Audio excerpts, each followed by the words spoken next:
Engineering project के बाद एक सीईओ को अचानक पता चलता है कि जिस लड़की ने उसे 6 साल पहले छोड़ दिया था, आज वही लड़की अंधी हो चुकी है। वह अभी इस सच्चाई को समझ ही रहा होता है कि तभी एक कार तेज रफ्तार से आती हुई सीधे लड़की की ओर बढ़ने लगती है। सीईओ बिना कुछ सोचे समझे दौड़कर आगे बढ़ता है और लड़की को अपनी बाहों में ले लेता है, लेकिन अंधी लड़की सीईओ को पहचान नहीं पाती। उसे लगता है कि शायद उससे किसी राहगीर से टक्कर हो गई है। घबराई हुई लड़की तुरंत माफी मांगती है। सीईओ उसकी इस हालत को देखकर महसूस करता है कि उसके दिल में जो नफरत थी वह अब बेकार लगने लगती है। पर सीईओ को यह नहीं पता होता कि 6 साल पहले लड़की के माता पिता एक दुर्घटना में मारे गए थे। उसके बाद उसका लालची चाचा, जिसकी नजर उसकी संपत्ति पर थी, लड़की के पीछे पड़ गया था। सीईओ को बचाने के लिए ही लड़की ने उस रात मूसलाधार बारिश में उसे सबसे बेरहमी से अपनी जिंदगी से दूर कर दिया था। बाद में उसी लड़की को साजिश के तहत अंधा बना दिया गया। सीईओ अब भी यही मानता है कि लड़की ने उसे पैसों के लिए छोड़ दिया था। एक पार्टी के दौरान सीईओ देखता है कि लड़की को स्टाफ जबरदस्ती बाथरूम की ओर ले जा रहा है। सीईओ बेचैन होकर उसके पीछे पीछे चला जाता है। अंदर अंधी लड़की अपने घाव का इलाज कर रही होती है, बिना देखे, असहाय और घबराई हुई। सीईओ का दिल भर आता है। वह चुपचाप लड़की को बैठाता है और उसके घाव साफ करता है। लड़की पूछती है कि वह कौन है, लेकिन सीईओ कुछ नहीं कहता। उसकी आवाज लड़की को जानी पहचानी सी लगती है, क्योंकि स्कूल के समय भी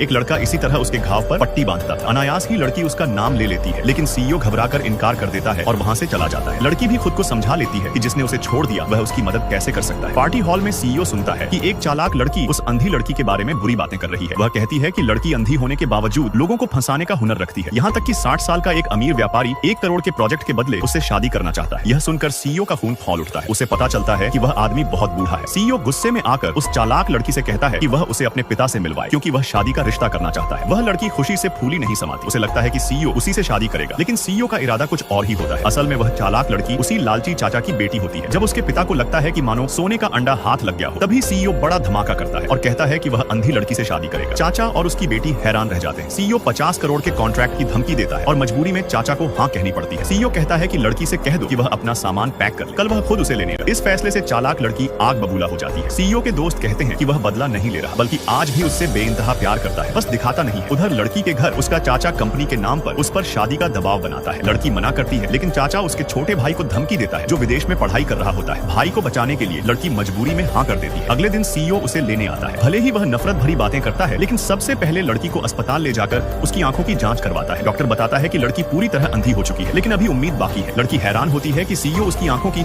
इतनी चिंता क्यों कर रहा है। वह पूछती है कि उसे क्या कहकर बुलाए, लेकिन सीईओ ठंडे अंदाज में कहता है कि वजह जानना जरूरी नहीं है। घर आकर सीईओ जानबूझकर लड़की को तकलीफ देता है, लेकिन उसकी सहमी हुई हालत देखकर पिघल जाता है। भावनाओं में बहकर वह लड़की को चूम लेता है। लड़की खुद को छुड़ाने की कोशिश करती है तो सीईओ गुस्से में उसकी आंखों की पट्टी हटा देता है और पूछता है कि क्या उसके दिल में अब भी उसके लिए कुछ बचा है। लड़की बीते पलों को याद कर रो पड़ती है, लेकिन कह देती है कि इतना वक्त बीत चुका है कि उसे उसका चेहरा भी याद नहीं। यह बात सीईओ को अंदर तक तोड़ देती है। रात भर वह शराब में डूबा रहता है और